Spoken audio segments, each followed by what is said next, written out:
Hi dear student, पिछली बार जो है हमने हमारा जो फॉर्मूले जो कंसीडर किए थे work done against the friction incline plane surface के लिए और हॉरिजॉन्टल सरफेस के लिए हमने फॉर्मूले निकाले थे। हेलो डियर स्टूडेंट, मेरा नाम है महेंद्र और आप देख रहे हो हमारा यूट्यूब चैनल इक्विनॉक्स फिजिक्स, जहाँ पे हम सिंपल ऐसी फिजिक्स की टीचिंग करते हैं, सिंपल ऐसी कैलकुलेशन ट्रिक्स देते हैं, यानी आपका क्या हो, सेटिस्फेक्शन हो। तो अभी तक जो है हमने जो प्रॉब्लम जो कंसीडर किए वो single plane incline plane consider किया था। आज जो है हम प्रॉब्लम जो कंसीडर करने वाले हैं वो डबल इंक्लाइन प्लेन प्रॉब्लम है, यानी डबल इंक्लाइन प्लेन है। उसमें जो बॉडी जो है, टू बॉडीज कनेक्टेड है स्ट्रिंग से, स्ट्रिंग जो है वो फ्रिक्शन लेस है। ओके, तो और उसके बाद जो पुली जो स्ट्रिंग जो which passes over the pulley वो भी क्या है, फ्रिक्शन लेस है। और जो प्लेन जो कंसीडर कर रहे हैं हम incline plane, double incline plane, वो भी क्या है, फ्रिक्शन लेस है। ओके, तो हमारा जो आर्टिकल का जो टाइटल होगा वो होगा double incline plane. Double incline plane, इसको हम वेज भी कहते हैं। Double incline plane problems, double incline plane problem. Double incline plane को हम वेज भी कहते हैं, यानी ऐसा शार्प एंड क्या होता है, प्रोड्यूस होता है। ओके, तो डबल इंक्लाइन प्लेन के लिए हम ऐसे डायग्राम बनाते हैं और ये डबल इंक्लाइन प्लेन के लिए हमें एक्सेलरेशन का इक्वेशन क्या होगा और उसके बाद टेंशन का इक्वेशन क्या होगा वो हमें निकालना है। ओके, तो ये हो गई पुली, ये पुली हो गई। उस पर से ये जो है ये स्ट्रिंग हमने पास किया है, उसके बाद ये स्ट्रिंग हमने क्या किए है, पास किए है। ओके, उसके बाद यहाँ पे जो है ये हमने ऐसे बॉडी जो है वो अटैच की है, ये हो गई बॉडी। ओके,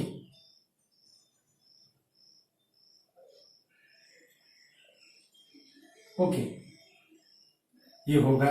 इसका जो मास है वो हम m1 से कंसीडर करेंगे। इसका जो मास है वो m1 है और यहाँ पे जो बॉडी है, बहुत सिंपल ऐसा प्रॉब्लम है डियर स्टूडेंट, और बहुत सिंपल ऐसे इसके फॉर्मूले हैं।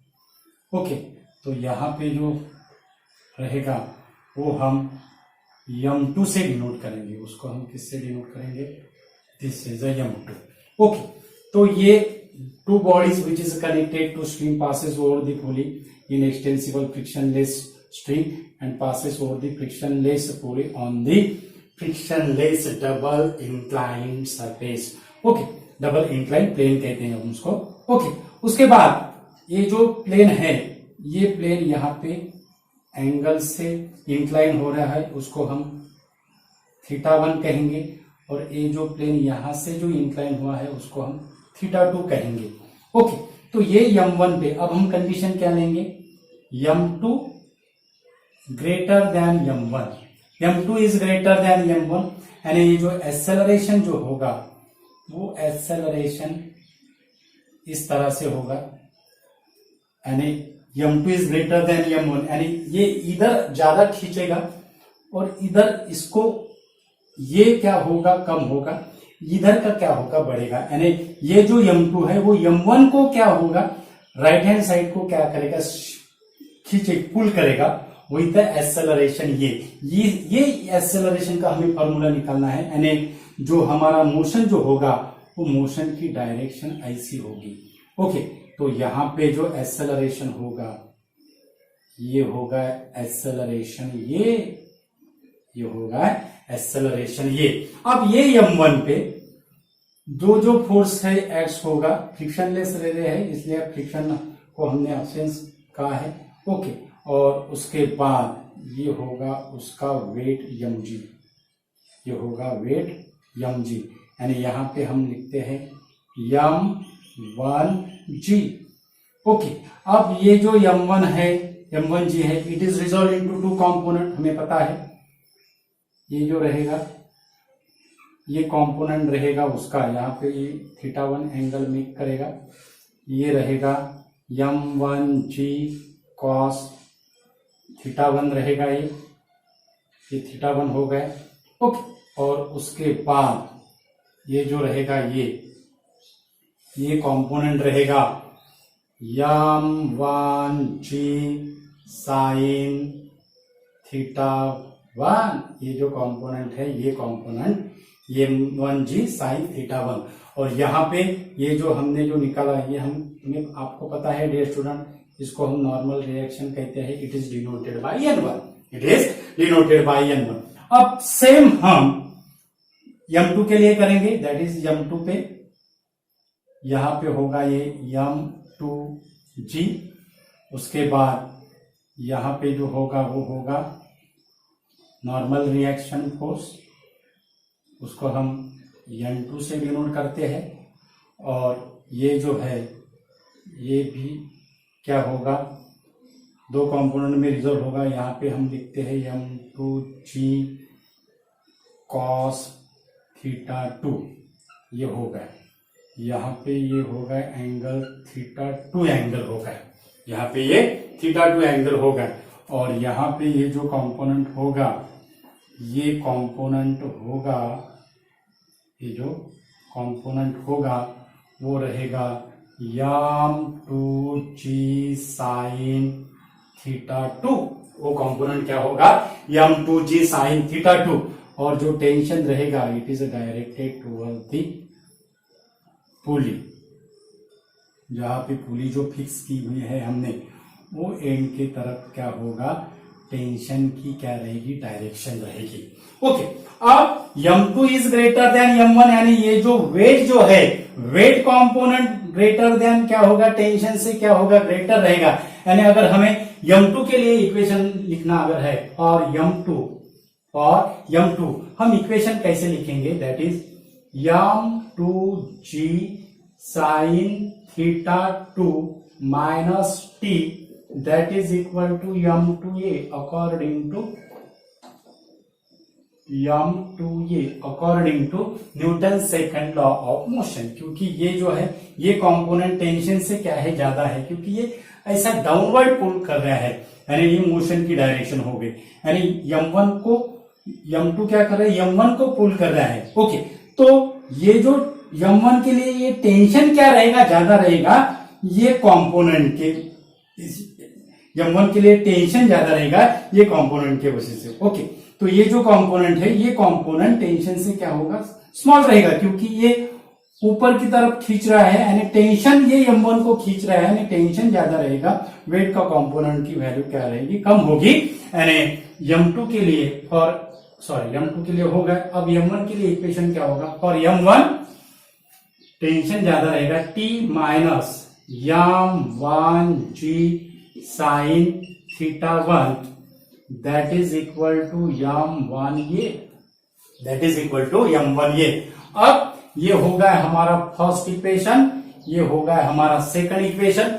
दोनों के अगर एडिंग बोथ साइड किया तो हमें ए का इक्वेशन मिलेगा, और ए का इक्वेशन हमें ऐसा मिलेगा, that is m2g sin θ2 minus m1g sin θ1, that is equal to m1 plus m2, bracket के बाहर क्या होगा, ये होगा, टी का कैंसिल हो जाएगा, यानी हम यहां पे ऐसे लिखते हैं m2 sin θ2 minus m1 sin θ1, bracket के बाहर क्या होगा, जी यहां से कॉमन निकाला है, that is equal to m1 plus m2 into ये।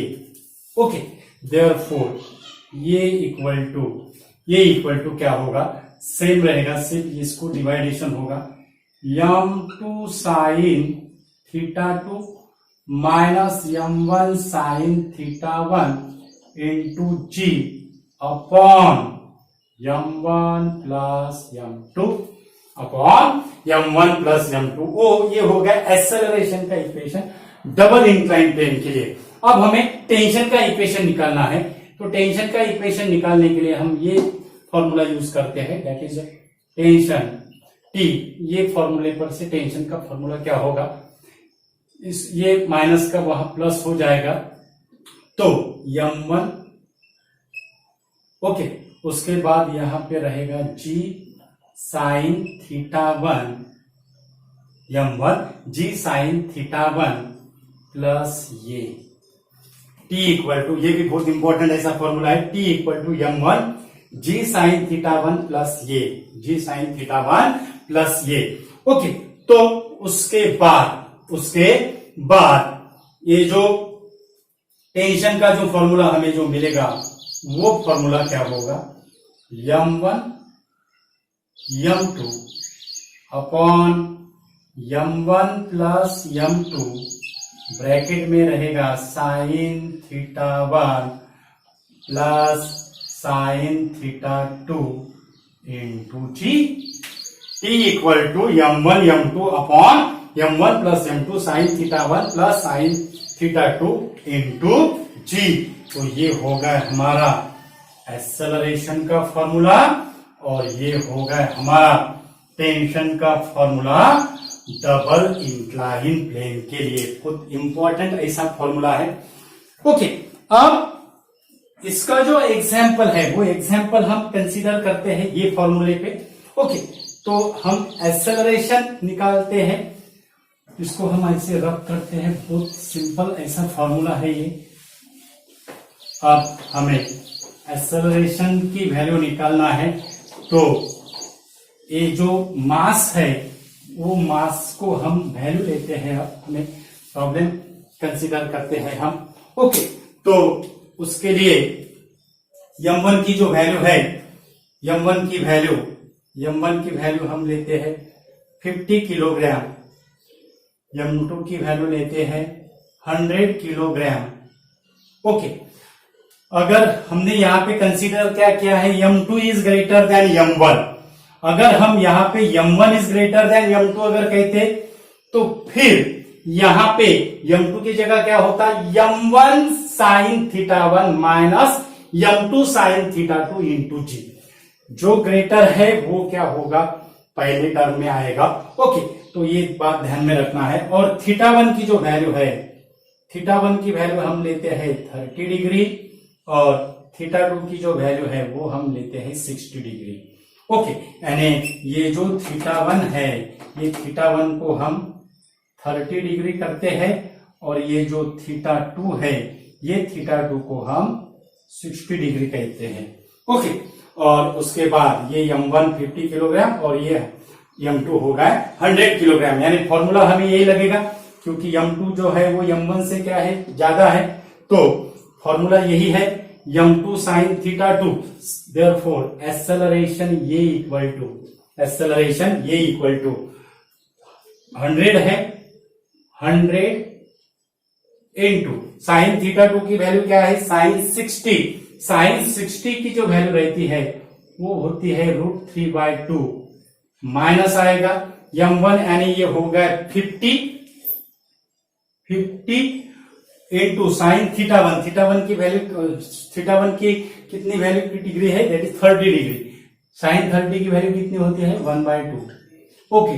Divided by m1 plus m2 50 plus 100 that is the 150। अब इसको हमें सॉल्व करना है सिंपल ऐसी ट्रिक से ओके। तो इसको हम कैसे सॉल्व करेंगे, यहां से 100 डिवाइडेड बाय 2 यानी 50 होगा, यानी यहां पे आएगा 50√3 माइनस 50 इंटू 1/2 डिवाइडेड बाय 150। अब यहां से एक सिंपल ऐसी ट्रिक्स है, यहां पे ऐसी एक सिंपल ऐसी ट्रिक्स है, और वो ट्रिक्स क्या है, 50 इंटू √3। अब आप क्या कर सकते थे, √3 की वैल्यू 1.732 डालते थे, उसको 50 से मल्टीप्लीकेशन करते थे, ओके, उसके बाद यहां से 2 से 50 को डिवाइडेड करते वो 25 आता है, उससे सब्ट्रैक्शन करते थे और बाद में जो रिजल्ट आता था उसको 150 से डिवाइडेड करते थे। उससे भी एक सिंपल ऐसी ट्रिक्स है, यहां से अगर हमने 50 अगर यहां से अगर ब्रैकेट के बाहर अगर निकाला तो यहां पे हमें मिलेगा √3 माइनस 1/2 और यहां पे g रहेगा, ये g है और g की वैल्यू हम 10 लेते हैं। g की वैल्यू क्या होगी? 10 होगी। ये g है ना, g की वैल्यू हम 10 मीटर पर सेकंड स्क्वायर लेते हैं। ओके, तो इंटू 10 होगा डिवाइडेड बाय 150, डिवाइडेड बाय 150। अब देखो कितना इजी हो गया कैलकुलेशन। ये जो कैलकुलेशन है, ये कैलकुलेशन कितना इजी हो गया अब। ओके, बहुत इजी ऐसा कैलकुलेशन हो गया। अब हमें पता है √3 की वैल्यू कितनी होती है? 1.732, 1/2 यानी 0.500 यानी 1.732 माइनस 0.500, यहां से 3 का क्या होगा?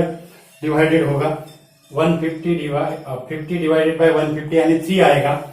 उसके बाद 1.732 आप जल्दी कर सकते हो, 1.732 माइनस 0.500, यहाँ पे 1.232 इंटू 10, 1.232 इंटू 10 यानी 12.32 यानी यहाँ पे 12.32 डिवाइडेड बाय 3 एक्सेलरेशन की वैल्यू। बहुत इजी ऐसा है, आपने यहाँ पे √3 को मल्टीप्लीकेशन 50 से, बाद में उसका सब्ट्रैक्शन और बाद में फिर 150 से डिवाइडेड करना, लेकिन यहाँ पे कितना इजी हो गया देखो, 12.32 डिवाइडेड बाय 3, 12.32 यानी 3 4 12,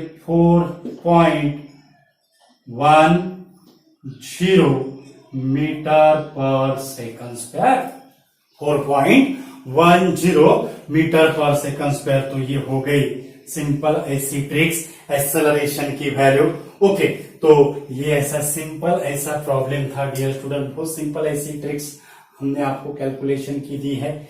और आप जो है ये एक्सेलरेशन की वैल्यू है, आप उसके बाद टेंशन का भी वैल्यू निकाल सकते हो। अगर पूछा अगर जाए टेंशन कितना है, तो वो जो फॉर्मूला जो निकाला था हम m1 g sin theta plus ये वो जो फॉर्मूला था हमारा टेंशन का, उसमें आप ये की वैल्यू डाल के टेंशन भी निकाल सकते हो।